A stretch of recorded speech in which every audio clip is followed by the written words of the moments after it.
সম্পর্ক যদি মন থেকে হয় তাহলে ভাঙতে চাইলেও ভাঙবে না। সম্পর্ক যদি স্বার্থ দেওয়া হয় জুড়তে চাইলেও জুড়বে না। প্রিয় মানুষের সাথে কথা না বলে থাকাটা সত্যিই খুব কষ্টের। সব সহ্য করা যায়, কিন্তু প্রিয় মানুষের অবহেলা সহ্য করা যায় না। নিজেকে এমনভাবে তৈরি করো যে তোমাকে ছেড়ে চলে গেছে সে যেন তোমার জীবনে ফিরে আসার জন্য আফসোস করে।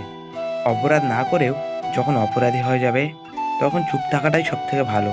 কারণ চিৎকার করে কখনো নির্দোষ প্রমাণ করা যায় না। ভালোবাসার মধ্যে নিজের সম্মানটা বেশি গুরুত্ব দেওয়া উচিত, কারণ অনুভূতির চেয়ে সম্মান বেশি গুরুত্বপূর্ণ। বিশ্বাস যদি রাখতেই হয় নিজের উপর রাখো, অন্যের উপর নয়। বিয়ে যদি করতেই হয় তাহলে চরিত্র দেখে করো, রূপ দেখে নয়। অনুভূতি, ভালোবাসা, মায়া এগুলো যত কম প্রকাশ করবেন মানুষ আঘাত করার সুযোগ তত কম পাবে। কাউকে বিশ্বাস করলে ঠকতে হবে, এটাই দুনিয়ার নিয়ম। এটা জানার পরেও আমরা বিশ্বাস করি আর অসংখ্যবার ঠকি। বন্ধুত্ব কখনো হারায় না, হারিয়ে যায় সেই মানুষটি যে বন্ধুত্বের মূল্য দিতে পারে না। সবচেয়ে বেইমান হলো মন, নিজের বুকের মধ্যে থাকে আর অন্যের জন্য কাঁদে। ভালোবাসা বড়ই অদ্ভুত, অল্প সময় যতটুকু সুখ দেয় পরিবর্তিতে সব আনন্দ কেড়ে নেয়।